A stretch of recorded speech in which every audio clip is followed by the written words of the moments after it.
కానీ కృష్ణ పట్ల నాకేం వ్యక్తిగతంగా ఏం ఉండదే. ప్రొఫెషనే, వ్యక్తిగతమే. సార్ 9 ఏళ్ళు ఎంపీగా ఉన్నారు, సుదీర్ఘ రాజకీయ అనుభవం ఉంది, సంతృప్తిగా ఉందా మీ రాజకీయ జీవితం? ఇప్పుడు ఏం బాధ లేదా ఈ రాజకీయాలు ఇస్తే తప్పకూడదు? ఇప్పుడు నేను మీ ముందేదన్నా కళ్ళనీళ్ళు పెట్టుకున్నానా?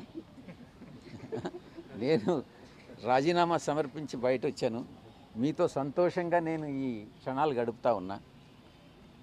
నాకు బాధ అనేటటువంటిది ఏ మనిషికైనా ఉంటుంది. నేను అబద్ధం చెప్పను, నేను మళ్ళీ చెప్తా ఉన్నా. మనసులో ఎక్కడో కొంత బాధ అయితే ఉంటుంది.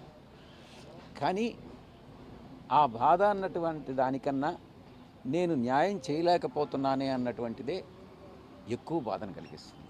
కాబట్టి న్యాయం చేసేటటువంటి మరొక వ్యక్తికి ఈ పదవి దక్కాలని నేను కోరుకుంటా ఉన్నాను. అది ఎవరైనా కావచ్చు. బాగా మిస్ అయిపోతుంటారు సార్, మీరు ఛాలెంజ్లు చేయటం, తర్వాత మేము ప్రచారం చేయటం, ఇవన్నీ నేను ఛాలెంజ్ చేసినంత కూడా నేను చేసి చూపిస్తాను. ముఖ్యంగా మీ మీద డిఫమేషన్ కేసు అయితే వదలను.